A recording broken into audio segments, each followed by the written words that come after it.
Hello, everybody! This is OB2 coming at you with my episode review, a series review of Nobunaga The Fool.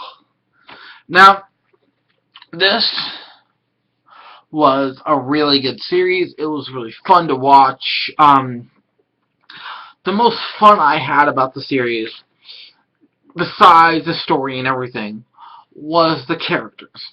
Because this series has the twin stars, the Star of the East and the Star of the West.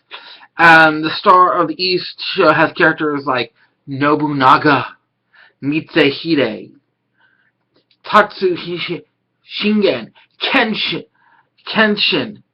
So it's got the Odo clan. It has, so it's like the Japanese warring states all in one little planet. That's like known as the Star of the East. And then you got like the West, like the famous stuff from like Europe, which is the Star of the West, which is ruled by King Arthur, but it also has characters who come from there, like Jeanne d'Arc, Leonardo da Vinci, Julius Caesar, Alexander, Hannibal. We get so we have names of characters from history in the West and history in the East, which I thought was really good, really interesting that they incorporated those two sides together, but at the same time, they did not attach them too much to the characters that they're kind of named after from history. To tie them down, they kind of made them their own characters nonetheless, which was really good to watch and really great to see. But let's get into it. So this series revolves around the fact that Jeanne d'Arc and Leonardo da Vinci come to the flee to the Star of the East, and they meet Nobunaga, and it's about a prophecy that Jeanne d'Arc prophesizes things.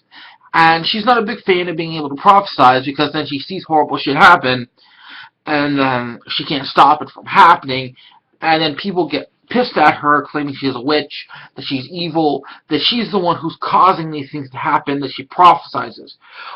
But she's not really the one creating it. But it's about a prophecy between two kings, the Savior King and the Destroyer King. And the whole series are like disputing who is the Destroyer King and who is the Savior King. Is Nobunaga the Destroyer King, or is he the Savior King?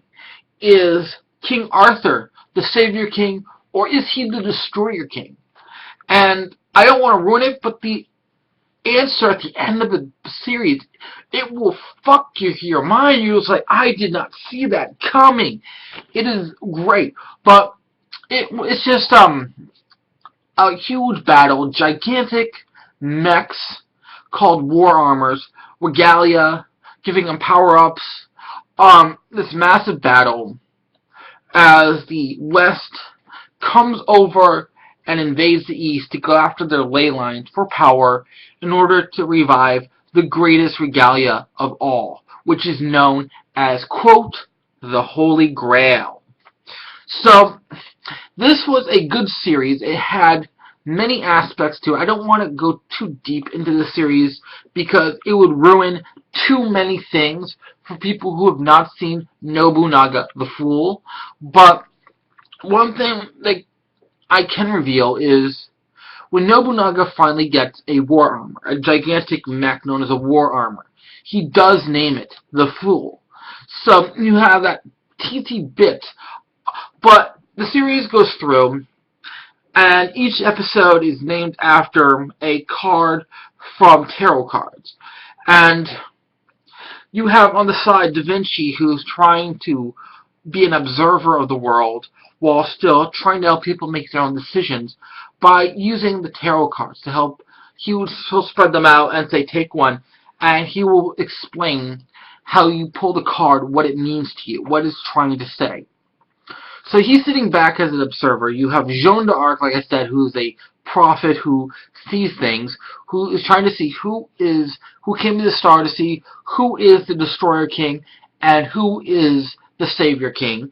You have Himiko, who is this girl from Nobunaga's past, who is his betrothed. You have Mitsuhide and Hideyoshi are his vassals, who follow him quite well until one of them does go rogue at the end. You have Ichihime, which is Nobunaga's younger sister. You have, for a huge half of the series, one big character from the West is Julius Caesar.